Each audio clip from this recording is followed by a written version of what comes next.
Olá, pessoal, bem-vindas e bem-vindos a mais uma live aqui na página Histórias do Cinema e no canal. A gente transmite simultaneamente no YouTube e no Facebook.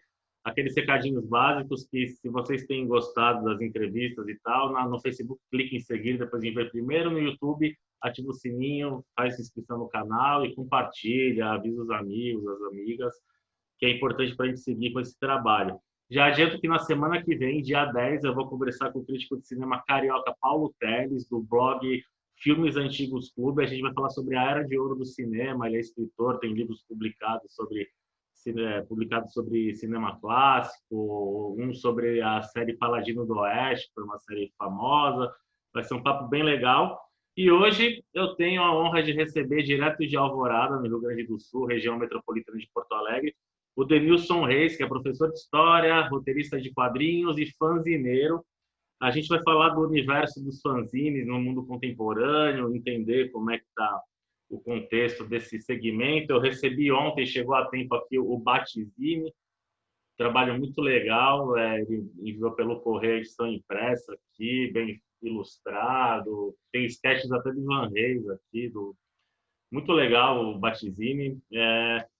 Denilson, aqui é a história do cinema, então a gente sempre gosta de saber um pouquinho da história de com quem a gente está conversando. Qual foi teu caminho até chegar à docência de história e aos quadrinhos e aos fanzines, né? E depois a gente entra mais um pouquinho na questão dos seus personagens, do teu trabalho com quadrinhos e dos fanzines em si. Bom, André, em primeiro lugar, obrigado aí pela oportunidade de estar falando contigo e com os teus espectadores, o pessoal que te segue lá no YouTube e no Facebook. Dizer que para mim é uma honra poder falar de fanzines, mesmo num canal mais voltado para o cinema, né? Mas eu sei que teu trabalho abrange a cultura de uma forma geral. Sabe que até é engraçado, assim, né? O fato de eu hoje trabalhar como professor, enfim, seguir a carreira do magistério, da docência, e de fazer fanzine, lidar com quadrinhos, mas na realidade tudo começou pelo cinema. A verdade é que o cinema é que foi o start para a gente iniciar essa história toda aí que eu tenho de 30 anos nessa área dos quadrinhos, dos fanzines, né, cara? Porque quando eu era criança, eu não tinha um contato muito grande com os quadrinhos, assim, né? A nossa cidade, aqui, Alvorada, é uma cidade assim, que foi basicamente ocupada por o pessoal que vinha do interior do estado tentar a sorte grande na capital, Porto Alegre, e aí acabava vindo morar um pouco mais longe do centro de Porto Alegre, onde foi surgindo então a chamada região metropolitana, as cidades periféricas de Porto Alegre, e Alvorada não fugiu disso, né? Meus pais, tanto por parte de mãe como por parte de pai, eram colonos, né, que trabalhavam com agricultura no campo e acabaram vendendo as terras para vir para cá. Então eu acabei morando numa rua, numa vila, onde a maioria das pessoas tinha esse perfil. E aí, obviamente, o conhecimento de educação era mínimo nas pessoas. Meu pai e minha mãe estudaram até o que hoje é o sexto ano do ensino fundamental, ou a quinta série, então, ou seja, eles mal são alfabetizados, entendeu? E o que acontece, né, cara? A gente era muito pequeno ali na rua, ali se encontrava com a gurizada ali para jogar bola, jogar bolita, enfim, aqueles jogos de rua. Mas uma dos meus amigos tinha uma mãe que era diarista. E aí ela de vez em quando trazia gibi que ela trazia da casa da patroa dela, onde ela trabalhava, né? Então tinha lá uma pilha com uns 30 gibis lá na casa de um amigo, e uma vez por semana a gente sentava lá na varanda da casa dele lá e ficava lendo o gibi. Tu lia um, depois tu passava para o outro e lia outro, mas eram basicamente gibis da Walt Disney. E eu sempre fui, né? Hoje não sou mais, mas eu sempre fui muito preguiçoso para a leitura, assim, sabe? Então eu lia com uma certa morosidade, assim, mas nunca me empolguei com as leituras de quadrinhos. da época, o que tinha na minha mão era a Disney, né? Basicamente, eu gostava de ler o Zé Carioca porque tratava muito da questão da favela, do morro, da vila e, obviamente, sempre tinha uma treta de futebol no meio, né? Então, eu sempre fui muito guri fanático por jogar bola ali, né? Enfim, então eu lia mais o Zé Carioca. Mas eu me lembro que o que me chamava a atenção mesmo quando era criança eram as séries de TV que passavam de tarde, como, por exemplo, o Batman de 66, com Adam West, o Incrível Hulk, né, com o Lou Ferrigno, acho que é aquele fisiculturista e tal, que se pintava de verde, e o Ultraman, né, aí já mais uma coisa mais da cultura japonesa e tal, né, a família Ultra e tal. Então, assim, a tela me cativava mais do que os quadrinhos, né? E aí o tempo foi passando, enfim, e na adolescência, assim, cara, né, acho que uns 14 anos, 15 anos, 16 por aí, eu fui no cinema assistir um filme chamado Conan o Bárbaro, de 1982, com o hoje famosíssimo astro Arnold Schwarzenegger. Né? Na época, um fisiculturista também, né, que estava tentando a carreira de ator. Cara, quando eu assisti aquele filme, assim, eu saí da sala do cinema, assim, meus amigos não me aguentavam, né? Porque eu só queria falar do filme, porque eu fiquei maravilhado com a história, entendeu? Com aquele cenário, aquele mundo, sei lá, era um tipo de filme que eu não tinha visto ainda, né? Aquela coisa da magia, da feitiçaria, né? Espada e magia, espada e feitiçaria, entendeu? Aquilo me cativou de uma forma, assim, que eu fiquei... digamos assim, vidrado para sempre no personagem Conan. Na semana seguinte, fui conversar com um amigo meu que tinha uma banca de jornal, né, e naquelas assim, na calçada ali da avenida ali, né, e tal, coisa que hoje está sumindo, né, e ele chegou, aí eu tava falando do filme e tal, ele falou, tu gostou do filme? Gostei. Aí ele me puxou uma revista em quadrinhos do Conan, que era a Espada Selvagem de Conan. E aí quando eu li o gibi, eu olhei assim, cara, mas o gibi é tão bom, ou até melhor, né, pelas possibilidades e tal, e pela sequência mensal, né, do que o filme. E a partir, então, dali é que eu me envolvi nesse mundo dos quadrinhos. Então, o cinema, através do filme Conan, né, porque eu era um cinéfilo. Na minha adolescência, eu trabalhava para juntar dinheiro para ir no cinema no domingo de tarde. Então, todo domingo de tarde eu estava lá, né, na porta do cinema, né, no centro de Porto Alegre, para assistir o lançamento da semana, né? E então eu comecei como cinéfilo mesmo, embora seja até hoje, né? E os quadrinhos entrou nessa onda de eu curtir muito a história do filme Conan, e aí descobri os quadrinhos do Conan, e a partir dos quadrinhos do Conan eu acabei mergulhando em outros quadrinhos da Marvel na época, porque o Conan era publicado junto com os heróis da Marvel, num gibi que a editora Abril publicava, chamada Heróis da TV e Superaventuras Marvel, né? E a partir desses gibis aí eu fui conhecendo outros heróis e ali eu comecei a trocar carta mesmo, escrita a punho, né? Porque não existia internet, ou se existia internet não tinha chegado até nós ainda, né? Então a gente lá nos anos 80, final dos anos 80, 85, 87, 89, a gente escrevia a carta, trocava a carta com outros leitores de quadrinhos.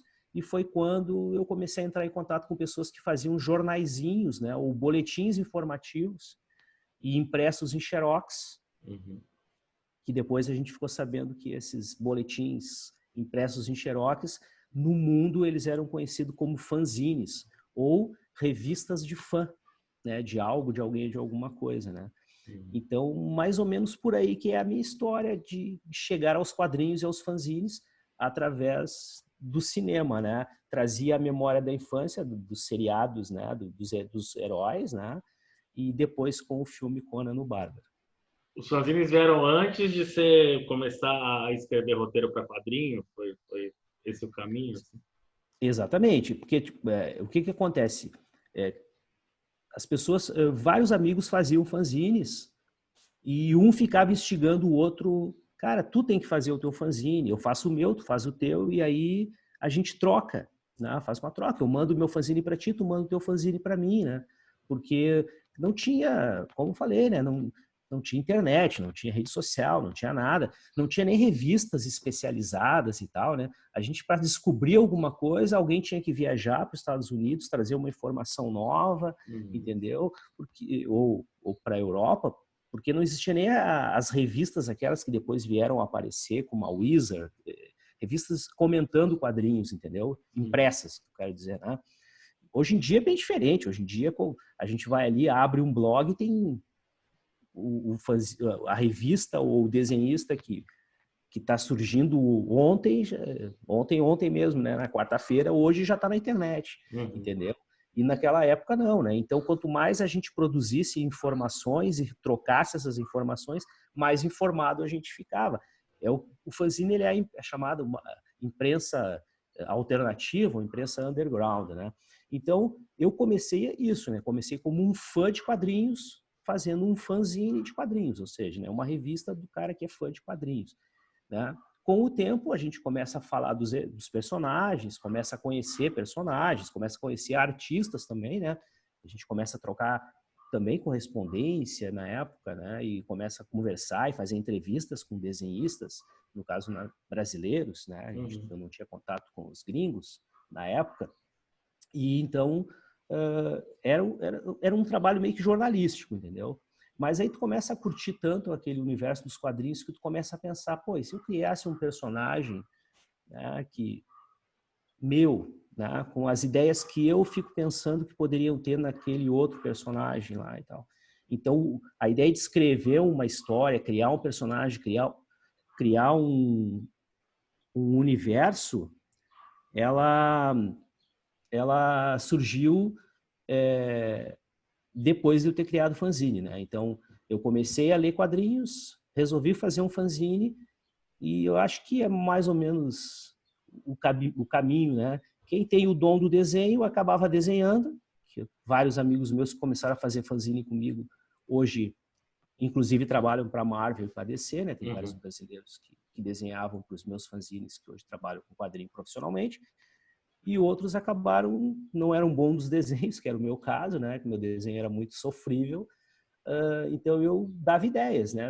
Criava personagens, criava universos, passava para os desenhistas e fazia um trabalho de quadrinhos em conjunto, né? Mas primeiro veio os fanzines, né? Depois vinha a ideia de criar personagens e escrever as histórias. Você falou da questão da imprensa alternativa e tal, né? Eu lembro muito, assim, eu nasci em 80, mas ali nos anos 90, cenário do rock and roll, muita gente fazendo fanzine para divulgar as bandas, resenha de fita demo e tal. Aí vem a internet, como é que é esse cenário hoje? Porque esse batizine aqui, que é super legal, se oferece ele gratuitamente em PDF e o impresso que vem pelo correio. Eu tenho um carinho todo especial pela questão impressa, né? Acho que, pô, baita trabalho, legal. Como é que está esse cenário hoje? Migrou muito para a internet? Eu lembro que tinha Screen de São Paulo, que era um zine, virou um site conhecido. Enfim, como é que a gente analisa esse contexto atual? Assim? Ainda tem muito da questão impressa? Eu acho assim, que é mais ou menos assim, né? Realmente, nos anos 80 e nos anos 90 ali, a gente teve o boom do rock nacional e do movimento punk, depois veio o movimento do metal, as bandas de metais, e Sepultura, Ratos de Porão, essas bandas todas, e o fanzine ele servia como essa porta para mostrar essas bandas, por exemplo, né? E eu, como também curto rock and roll, sempre desde de guri, sempre envolvido com música, tocando em bandas de garagem, aquela coisa toda. Obviamente que a música entrou para dentro dos meus fanzines, eu também falava de música, também recebia um monte de fita demo, ouvia e comentava, fazia pequenas resenhas e tal, né? E acabei, inclusive, tendo que criar um fanzine específico só para falar de rock, né? E tal, né? Que eu tenho hoje, que é o fanzine Sonoridades Múltiplas. E teve um período, acho que na virada do século, né, do século XX para o século XXI, que realmente as publicações impressas, elas acabaram diminuindo consideravelmente, né? Enfim, sobrou alguns resistentes, né? Como eu, por exemplo, né? Por quê? Porque a facilidade de tu criar um blog, criar um site, até tu colocar inserções comerciais no teu site, no teu blog, e te remunerar por uma coisa que tu faz porque tu gosta, né? Tu é fã e tal, mas de repente tu ganhar uma remuneração por isso também, né? Isso motivou muita gente a migrar para as mídias eletrônicas e tal, né? E obviamente que a nova geração que surgiu, ela já surgiu deslizando o dedo, né, na tecla do computador e hoje na tela, enfim, né, do celular. Então, isso também faz com que o pessoal que hoje produz um quadrinho, ele pense em colocar na rede. Até porque ele tem lá um perfil no Instagram com, sei lá, 1.000, 2.000, 5.000 seguidores, coisa que nem o quadrinho mais bem vendido do quadrinho independente, ele vai conseguir vender, vai conseguir ter 5.000 leitores, entendeu? Compradores, né? Então, de repente, tu coloca na rede, fica mais fácil, né? Mas o que acontece é que nos últimos anos começou a surgir um resgate do trabalho impresso, entendeu? O pessoal começou, antigos fanzineiros que não tinham parado, como eu, e alguns que pararam acabaram sentindo vontade de fazer de novo, né? Mesmo depois de 10 anos, 15 anos parados. E uma nova geração começou a valorizar também a coisa de tu ter o papel na mão, o impresso, e colecionar, que é uma coisa que o computador, a tela, enfim, né, os PDFs da vida, meio que tu perde um pouco a coisa do colecionar, né? Entendeu? Tu baixa ali, bota numa pasta, olha, lê, arquiva ele lá, né? Não tem ele na tua estante para de vez em quando passar pela frente e olhar, né? E também as feiras que estão ocorrendo, eventos como Comic Cons, CCXP, festivais de quadrinhos, isso também motiva a pessoa a produzir o impresso, entendeu?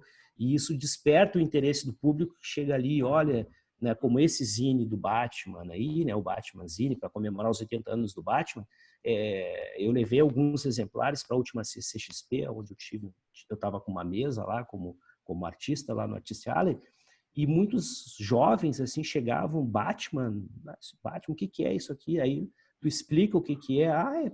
É textos falando dos 80 anos do Batman, memórias de leitores do Batman. Que legal, entendeu? E isso acaba despertando, o impresso acaba despertando o interesse, às vezes mais do que tu fazer uma divulgação nas redes, porque a rede tu corre o dedo ali, passa muito rápido, às vezes tu nem te atém a informação que aquele desenho do Batman que tá vendo, na realidade é a capa de um zine que tem 20 páginas, com tantos textos, tantas ilustrações, entendeu? E quando tu pega numa feira de quadrinhos, de fanzines, num evento, e tu olha e folheia, desperta mais a tua atenção e adquirir aquela publicação, né? Então, hoje, eu tenho visto assim com bons olhos essa retomada do impresso, né? Tanto para o quadrinho independente, para o cara que faz o seu próprio gibi só com história em quadrinhos, mas como pessoas como eu, que além de fazer quadrinhos, também ainda faz o informativo sobre quadrinhos, né? Como o zine do Batman, o zine de quadrinhos ou de música e etc. e tal. Hoje, o principal espaço para ir promover o zine impresso são as convenções de quadrinhos. Aqueles encontros de fanzineiros não diminuíram bastante. Fanzineiro mesmo hoje é difícil, assim, né? Ainda existe alguns focos de resistência. A gente tenta manter, por exemplo, aqui em Porto Alegre e na região metropolitana, a gente tenta manter encontro de fanzineiros, assim. Mas é que o fanzineiro mesmo, assim, como a gente imagina lá dos anos 80, dos anos 90, ele realmente diminuiu a quantidade, entendeu? Mas ainda existe algumas feiras específicas de fanzines, né? Inclusive, em São Paulo, tem uma colega minha que faz um evento chamado Fanzinada, quer dizer, que é uma feira, a Fanzinada, que é uma feira de fanzines mesmo, entendeu? Claro que também rola o quadrinho independente, né? O cara que faz o seu quadrinho, monta a sua revista, imprime lá seus 100, 200, 500 exemplares, bota debaixo do braço e vai vender, né? Mas o melhor local, porque junta mais pessoas, porque a cultura pop como um todo, ela acaba atraindo muito mais o público do que uma feira de fanzines. Muitos ainda não entendem o que significa fanzine, né? Então, até eles conhecerem, é muito mais negócio tu te colar numa feira de quadrinhos, né? Numa feira de cultura pop, por exemplo, que ali tu vai ter um número maior de pessoas para te poder mostrar o trabalho e tentar conquistar esses novos leitores de fanzines, né? Uhum. E fala um pouquinho desse zine do Batman aqui, como é que surgiu a ideia? Os sketches você foi pegando, comprando nas feiras, né, de quadrinhos e tal, que tem uma galera da pesada aqui. E os artistas que contribuíram, como é que foi fazer esse trabalho e tal? Vocês conseguiu botar bastante do zine do Batman na praça? E você coloca aqui que você, na verdade, era mais Marvel que DC, né? Você coloca o Conan, o Demolidor e o Batman como seus personagens favoritos aqui. Isso, É. isso. Você já tinha feito o zine de outros super-heróis, não? Assim, nesse estilo Um zine, eu tenho zine, eu tenho meu zine de quadrinhos, que é o fanzine, né? Por causa do Rio Grande do Sul e tal. Não, nada ligado com a cultura gaúcha, né? Só o trocadilho da palavra. E aí, tchê, tudo bem, tchê? E tal, né? Que é o que o pessoal escrevia nas cartas para mim. Que é aonde eu falo de quadrinhos de forma geral, e até falo muito mais de quadrinho brasileiro, né? Dos artistas e das revistas nacionais do que as gringas e tal, né? E eu tenho uma zine de personagem mesmo, eu tenho um zine do Conan, o Conan Zine, que eu tô montando agora a 4ª edição, que ele é um zine de esquetes apenas, né? Não, por enquanto, o texto é só a introdução ali no editorial que eu faço, né? Mas as páginas são só de esquetes e ilustrações, feita por diversos desenhistas aí com quem eu tenho contato. Como o Batman estava fazendo 80 anos, né? E tinha toda aquela coisa dos 80 anos do Batman, eu estava indo para a CCXP, isso em 2018, né, nos 80 anos do Batman, eu estava indo para lá para participar do Artistiale com a minha mesa e tal, e eu pensei, pô, vou fazer um fanzine em homenagem aos 80 anos do Batman, porque realmente né, a minha santíssima trindade dos quadrinhos é o Conan, por causa do filme, né, e que eu virei fã dos livros, dos quadrinhos, dos filmes e tal. O Demolidor, como para mim o Você melhor é fã personagem. até do filme do Conan com o Jason Momoa também, não? Digamos assim, eu sou fã até o Jason Momoa aparecer. Né? Porque quando tem o jovem, o menino Conan ali, a aldeia Ciméria, ali, aquela luta dele com os Pictos ali, né, com os selvagens, cara, aquilo ali para mim ficou fantástico. Para mim, se o filme terminasse ali, seria uma obra-prima, entendeu? Mas quando o Momoa entra correndo pela praia e os cabelos esvoaçantes, como parecendo uma propaganda de shampoo, sabe? E se rindo todo, assim, sem mais nem menos, né? Aí tu lembra que o Conan Schwarzenegger, quando apareceu, ele tá com aquele cabelo podre por cima das mãos, assim, empurrando aquela roda, né? E aí levanta aquela cara toda torta dele, e tu compara com o Momoa, daí o filme perdeu a graça para mim. E veja bem, eu sou fã do Momoa, eu gosto dele, eu acho ele muito legal. Ele como Drogo, Game of Thrones e tal, é fantástico. Eu gosto, e ele como pessoa assim também acompanha um pouco a vida dele, metaleiro, e o cara que teve uma CCXP que ele olhou para os seguranças dele, que tinham a metade do tamanho dele, e falou: oh, dá licença que eu quero passear no meio da galera aqui. E saiu passeando, assim, né? E todo mundo ali, e ele tirando foto com todo mundo. Quer dizer, um astro que é popular. Eu gosto do Momoa em si, e acho que ele é um bom Conan, entendeu? Eu acho que o Momoa pode ser um bom Conan. Mas eu acho que o problema ali não era nem o Momoa, eu acho que foi a história, o jeito como foi filmado, né? Não vou nem criticar o diretor, mas parece que foi feito porque tinha que ser feito. Então, Uhum. faz de qualquer jeito, entendeu? Acho que era mais ou menos assim, né? O que eu penso ali do Conan do Momoa. Enfim, talvez um próximo filme mais uma história mais bacana, mais séria. Eu acho que Uhum. ele poderá ser um bom Conan, assim. Mas enfim, o Conan, né? Como eu estava falando, o Demolidor como o herói da Marvel que eu curto e o herói da DC para mim é o Batman, né? Na realidade eu não curto muito quadrinhos da DC Comics a não ser o Batman, né? E Uhum. também, como eu falo no Zine aí, acho que é o primeiro artigo que eu escrevi, Uhum. né? Tem a minha lembrança de criança, né, cara, vendo o seriado do Batman, botando uma toalha nas costas, entendeu? E uma máscara daquelas de carnaval do Batman, para brincar de Batman. E o meu Uhum. irmão, sendo Robin, já que ele era mais novo e tal, né? Então, a gente brincava no pátio de Batman e Robin. Então o Batman ele tem um significado, assim, né, para mim, assim, né, remete a minhas memórias de infância lá, né, do seriado do Adam West, né? E aí eu pensei, vou fazer um zine só para falar de Batman. E aí convidei alguns amigos que eu sei que são fãs de carteirinha do Batman, né, Uhum. para escrever um pouco, né, sobre algum momento da sua vida e da carreira do Batman nos quadrinhos, enfim, né, convidei um professor de filosofia para trabalhar a questão aristotélica que tem dentro do Batman e tal. E aí chamei os meus amigos que são ilustradores, né? E pedi para eles fazerem uma ilustração. E todas as ilustrações que estão aí, elas foram feitas exclusivamente para o Batman Zine, entendeu? Ou seja, não é uma ilustração que eu fui na internet e copiei, entendeu? Não, o autor que fez ali, eles são amigos meus, Uhum. né? Ou então são alguns famosos, como o John Romita Jr., Uhum. o Garcia Lopes, o Ivan Reis, né? Que aí tu vai no evento e tu pede para eles um sketch, né? Eles fazem ali um sketchzinho rápido ali, né? Uhum. Infelizmente eu não tenho grana para comprar aquele sketch bonitão, então eu peço uma coisa mais rabiscada ali de momento ali que geralmente eles fazem na parceria mesmo, né, sem cobrar Uhum. nada.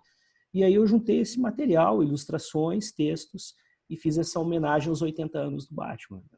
Merecido, legal. Viu essa edição que ela teve uma tiragem a minha ideia foi fazer uma tiragem de 100 exemplares, né? O que Uhum. para a fanzine já é um best-seller, digamos assim, né? E para vender em eventos e mandar pelo correio para os amigos e para os interessados. E depois a gente também distribui o PDF gratuitamente, né, através do e-mail, né, para a galera Uhum. poder conhecer o trabalho também. Aí sim, aí o PDF a gente manda para uma galera mesmo, aí Uhum. extrapola os 100 leitores, digamos assim, Não, ficou que é muito a legal. tiragem média, né, dos fanzines. Eu achei legal que tem um carinho com a série dos anos 60 também, que às vezes tem fã do Batman que não gosta e tal, mas foi o É, primeiro Batman para muita gente, né? é isso aí, cara. É isso que as pessoas têm que. A gente tem que valorizar isso, entendeu? Não dá Uhum. para te querer comparar o Adam West com o Christian Bale, por exemplo. Não tem como, entendeu? Nem uma série de TV com a trilogia do Nolan. Uhum. Mas, cara, aquilo marcou a vida da gente, entendeu? Certo? Mesmo que eu não tenha visto a série em 66, eu fui ver lá nos anos 70, nas reprises, mas sei lá, o meu filho foi ver agora nos anos 2000 em reprise também, entendeu? Uhum. É uma série que passa gerações e todo mundo vê. Claro que se tu for ver hoje com a cabeça do mundo de hoje, tu vai achar uma comédia, então, entendeu? Sei lá, o Batman lutando com um tubarão de borracha, enfim, coisas que hoje em dia a gente nem imagina, né? Mas na época aquilo ali povoava o nosso imaginário, né? Então tem que valorizar Batmania, também. né? Nasceu com essa série aí. Exatamente. Fala um pouquinho do teu trabalho criativo aí. A gente vai pôr todos os links aqui. O Zine do Batman, quem tiver interesse em adquirir o PDF, manda um e-mail. E quem quiser Manda um... comprar também, está pondo aqui o site, tudo Isso direitinho, aí. tá? É Fala só um pouquinho pedir. do teu trabalho autoral aí para a gente conhecer também. Enfim, como é que está hoje esse cenário da questão autoral dos quadrinhos no Brasil? Eu acho que cresceu bastante nos últimos anos, né? O problema, acho que a pandemia que dificultou tudo para todo mundo, É mas verdade. era um cenário em expansão, né? Com as feiras, com as convenções e tal. É. Eu, eu, eu, eu acho assim que essas feiras e convenções elas foram extremamente importantes para dar visibilidade para o quadrinho nacional independente, entendeu? Porque é aquilo que eu te falei, né? Tu leva o teu quadrinho para uma feira que vai passar, sei lá, 20 mil pessoas por dia, como uma CCXP ou Uhum, um FIC em Belo Horizonte também, né? E ali tu consegue, né, mostrar o teu trabalho para esse público aí, né? Então, as feiras elas foram extremamente importantes para o teu trabalho ficar mais conhecido e sair daquele teu pequeno nicho, né? Eu, por exemplo, não posso me queixar, eu faço minhas edições, sei lá, 100 edições, por exemplo, e elas são distribuídas tranquilamente. Por quê? uhum, Porque ao longo de 30 anos, que é o tempo que eu tenho como fanzineiro e como quadrinista independente, tu junta um grupo de pessoas que acompanham o teu trabalho. Então, mas aí fica naquele 100, tá entendendo? As feiras, elas dão esse boom para te poder alcançar um número maior de pessoas que conhecem o teu trabalho. Então, hoje eu vejo sim, né, que elas foram extremamente importantes e a gente conseguiu ver hoje muita gente se preparando, né, tentando fazer o melhor quadrinho possível para poder chegar no final do ano e expor ele, por exemplo, na CCXP, ou a cada 2 anos no FIC em Belo Horizonte, ou na Bienal de Curitiba, que são os 3 grandes eventos de quadrinhos do Brasil. Né? Então, a gente vê esse pessoal se mobilizando para isso. Né? Então, tem um espaço aí em crescimento. E, obviamente, que esse ano, né, com a pandemia, se cancelou não, se adiou, né, é o que dizem os uhum. organizadores, se adiou os eventos para 2021, né, ou quando for possível, e isso, obviamente, dá uma caída. As próprias pequenas editoras, que a gente tem várias editoras, ou vários selos de quadrinhos independentes no Brasil também, né, um trabalho mais profissional, eles também tiveram que segurar os lançamentos, né, porque não adianta tu fazer um lançamento e não ter uma grande feira para divulgar, né? Então eles também estão segurando, né? E a gente está vivendo um pouco ainda do que se produziu até o início do ano de 2020, né? Mas tem muita coisa acontecendo, né, cara? Muita coisa acontecendo. E a minha trajetória, assim, meu trabalho é esse, né, cara? Eu tenho 30 anos na produção de fanzines, né? Comecei fazendo fanzine, hoje trabalho com quadrinho independente também, Uhum. mas tudo isso para mim ainda eu levo como aquele fã ainda, né, André? Não se tornou uma profissão para mim, nem almejo é, viver de vender quadrinhos, entendeu? Sabe? Tanto é que eu continuo trabalhando como professor para pagar as contas, tá entendendo? E seguir a vida e tal. Né? Mas sim, levo muito a sério a minha produção de quadrinhos. Então, nesses 30 anos, né, a gente conseguiu fazer muita coisa bacana, né? Criei Uhum. personagens, editei revistas, fiz algumas parcerias com alguns grandes desenhistas brasileiros, como Júlio Shimamoto, como Mozart Couto, né? O próprio Daniel HDR, que fez a capa do Batman Zine, né? Que é um Uhum. menino que hoje aí está inclusive, veio a notícia agora, ele estava guardando esse segredo, né? Mas ele foi convidado para fazer a concepção artística do filme do Adão Negro, do Shazam, né? Que tem a participação do Adão Negro. Ele que criou o visual do personagem, que vai estrear no cinema agora. Então, eu consegui fazer uma série de trabalhos com gente que eu nunca imaginaria que chegaria perto deles, né? Então, escrever uma história e ser desenhada por esses caras aí é muito bacana, né? E como Uhum. eu estava completando 30 anos de produção de fanzines, foi produzido um filme no formato documentário contando os 30 anos do Fanzine Tchê. O filme está no YouTube, o pessoal pode olhar aí, A gente né? coloca aqui. Isso, pode colocar aí, né? Fanzine Tia, 30 anos de resistência, né?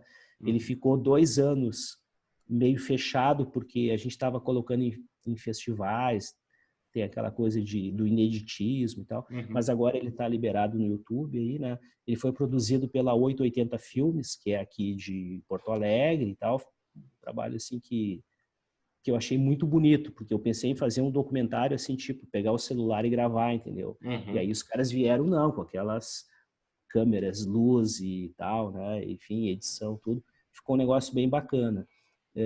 Nessa trilha dos 30 anos, eu fiz também um álbum, né, dos 30 anos do Fanzine Tchê, com 120 páginas de quadrinhos, né, com textos escritos por mim e desenhos dos desenhistas colaboradores. E no início do ano a gente teve também uma mostra, né, uma feira, não uma feira, desculpa, uma mostra, né, que é uma exposição, a palavra correta, né, uma exposição dos 30 anos, na cidade de Gravataí, que também é aqui colada a Porto Alegre, onde a gente expôs painéis com 600 páginas de quadrinhos que eu editei ao longo desses 30 anos, né? E, enfim, a gente continua aí, né, produzindo e tem coisas novas para serem lançadas aí, mas a pandemia deu uma segurada aí, né? Mas logo aí no final do ano, início do ano que vem, a gente vai estar colocando material novo na roda também. Como é que a história se relaciona com tudo isso na tua vida? Assim, você aproveita o fato de ensinar história para trazer para o teu trabalho de criador? Como é que é essa relação? Pois é, né? Nos anos 90 ali, né? Eu resolvi largar de mão a vida de um escriturário de banco ali, né? que eu trabalhava e resolvi fazer uma faculdade de história e logo em seguida eu saí do banco e comecei a dar aula e tal, fiz concurso público, aquelas coisas todas, trabalhei em escolas particulares, enfim, já fiz de tudo dentro do magistério e continuo fazendo, né? E acabei trabalhando com história, assim. Eu fui para a sala de aula pela liberdade que eu acho que o magistério dá que outras profissões, pelo menos as que eu trabalhava desde a minha adolescência até o início da minha vida adulta, não me davam, né? Que é a questão de tu poder criar dentro do teu serviço. Eu estou dando aula, mas ao mesmo tempo eu posso chamar os meus alunos para criar dentro das minhas aulas, né? E eu acho que a própria disciplina de história ela serve para isso, né? Então, quando eu me senti mais seguro nessa questão da criação artística com a educação e tal, e comecei a compreender um pouquinho mais melhor os conceitos de criação e de autonomia do próprio aluno, né? de dar liberdade para o aluno construir o conhecimento, foi quando eu comecei a levar os quadrinhos e principalmente os fanzines para dentro da sala de aula, né? Hoje eu não dou mais prova para meus alunos fazerem, entendeu? Eu dou fanzines para eles fazerem. Quer dizer, o conteúdo que eles aprendem, eles não têm que responder com respostas prontas, né? Eles têm que responder com a produção de uma página de quadrinhos, de uma tirinha, de uma charge, ou de um recorte e cola, né? Recortar figurinhas, colar, fazer balãozinhos, enfim, ou escrever poesias, enfim, mostrar que o conteúdo, mesmo aquele conteúdo programático que ele está aprendendo para fazer o Enem e o vestibular, ele pode ser utilizado de forma mais criativa, né? E nada melhor do que juntar imagem com texto, né? Porque a imagem e o texto é o que te dá a possibilidade de tu movimentar o teu cérebro nos dois hemisférios, né? Não só aquele que memoriza, mas naquele que cria também, né? Porque uma coisa é tu pegar um texto, decorar para botar numa folha de papel, outra coisa é tu dar um balãozinho de fala e dizer, coloca o texto aí dentro. Ah, professor, mas não cabe, é muita coisa. Bom, então se é muita coisa, tu vai ter que ver o que é essencial para botar aí dentro, como uma fala do teu personagem, né? E aí tu instiga o aluno a criar e ao mesmo tempo tu tá criando junto, quer dizer, tu acaba até se divertindo, né? Nessa coisa de trazer o quadrinho e os fanzines para dentro da sala de aula. Então hoje eu trabalho muito com isso, né? Então no começo eu tinha receio porque eu não me sentia seguro para fazer isso, né?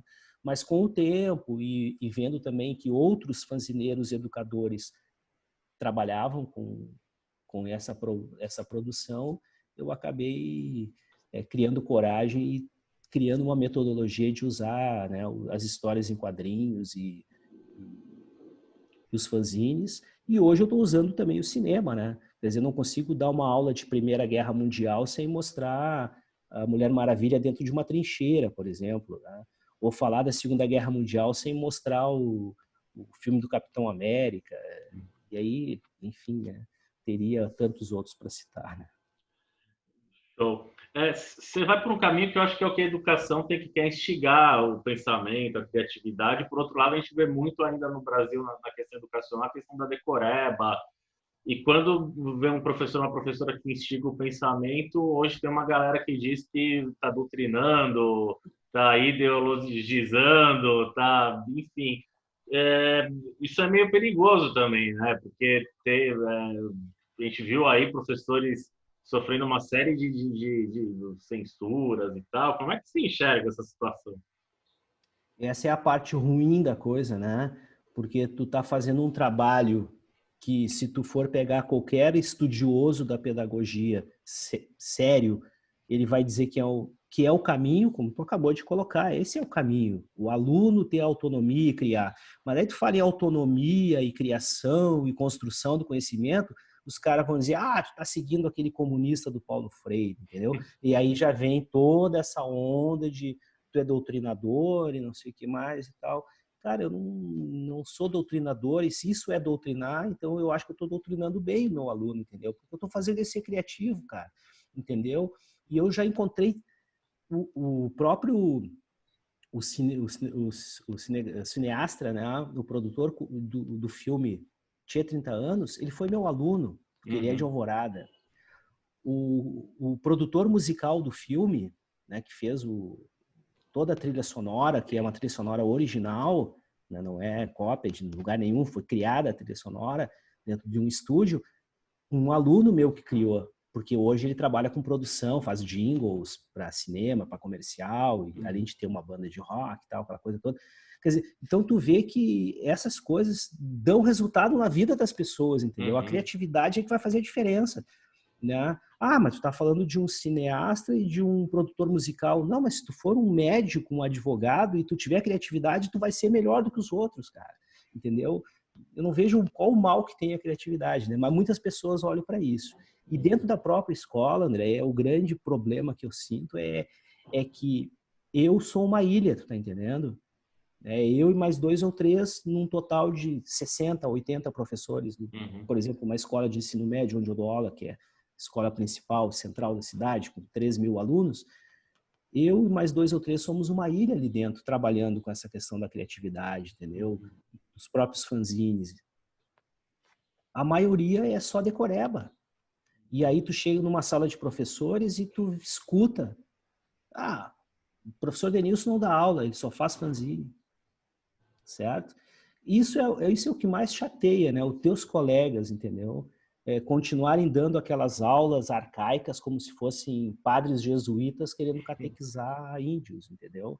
E aí eles dizem que tu é que está errado, mas eles estão lá em 1500, entendeu?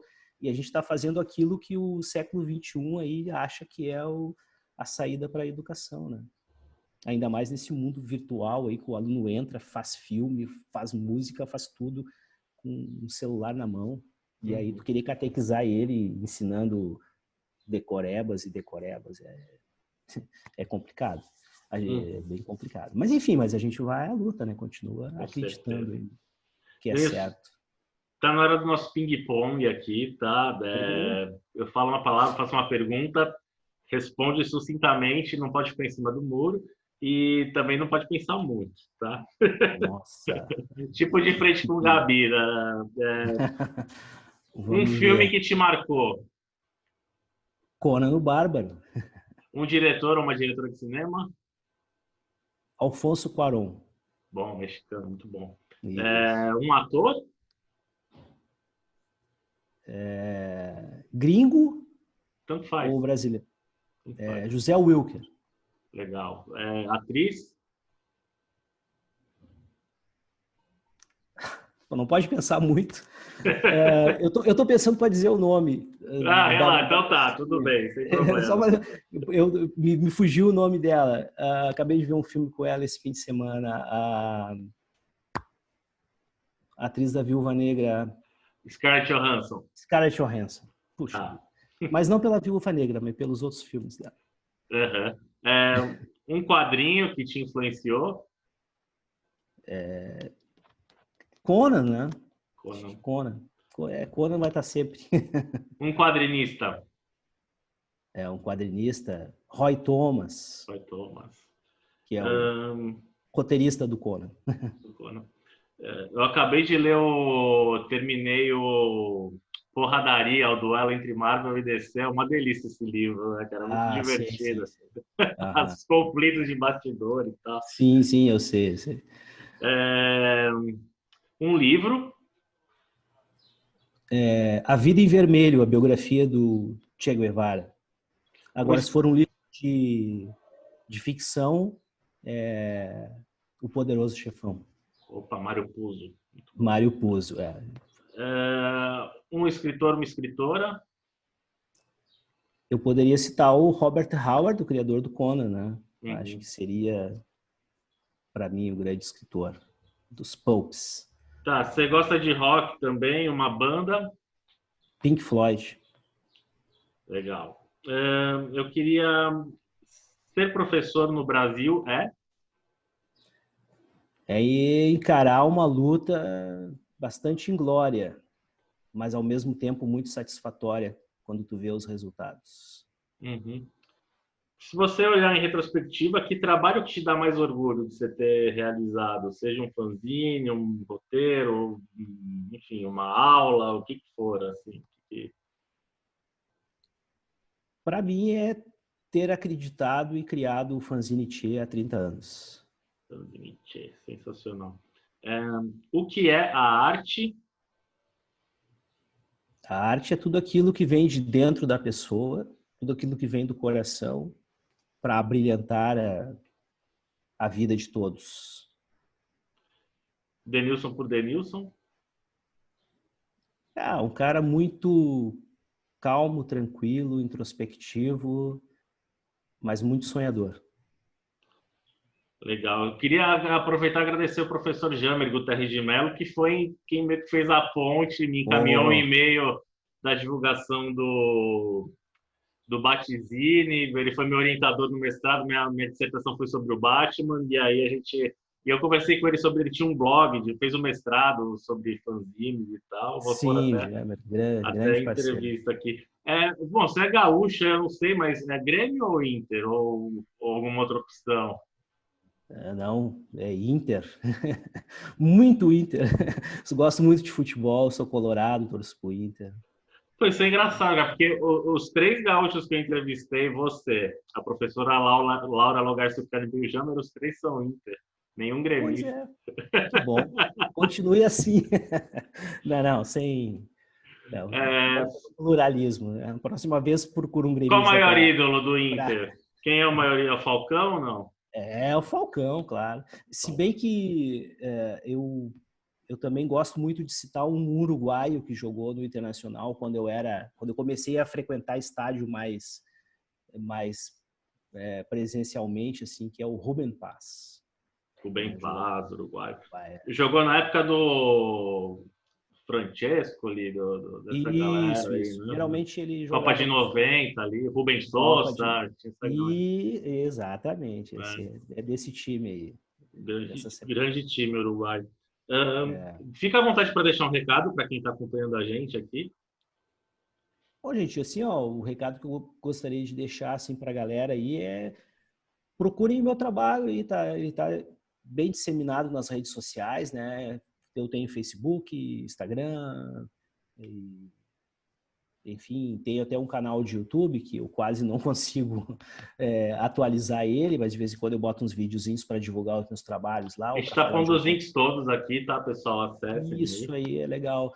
Então, entre em contato comigo aí, vamos conversar, vamos bater um papo. Se você quiser conhecer os meus quadrinhos, meus fanzines, tem bastante coisa em PDF aí para poder distribuir para a galera, para o pessoal conhecer. E se quiser o impresso também, a gente manda pelos correios ou se encontra futuramente em algum evento por aí.